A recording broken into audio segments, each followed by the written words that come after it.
Unakuta mwamba anaenda gym ili atoke misuli, unasema mbavu si ndio hii bwana? Kumbe mwenzako anaenda kuongeza minyama ili watu wamshikilie vizuri, wamdodoshiole. Jamani, misingi ipo wapi jamani? Tunajua, tunafahamu kuna uhuru wa kila mtu kufanya jambo analolitaka, lakini kuna misingi ya jamii hizi ambazo sisi tumezaliwa. Je, huo unaoleta ni msingi katika misingi ya jamii yako au ni jambo geni?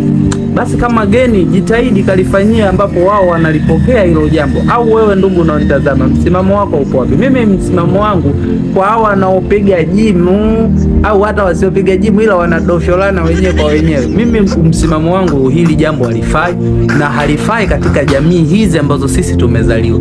Kama nyinyi mnaona hilo linafaa, mzitafute jamii ambazo zinapokea moja kwa moja. Ndugu mtazamaji, wewe unatoa maoni gani kwa hao wanaodosholana wenyewe kwa wenyewe? Mtu anaenda jimu, rafiki yangu, anabeba jimu mbavu nene, kumbe lengo lake minyama ijae watu wamkamatie vizuri. Jamani, nini hii jamani? Hii misingi ya nchi gani? Kwetu ipo hii au nyinyi mnaipokeaje? Hebu njoni kwenye comment tulijadili.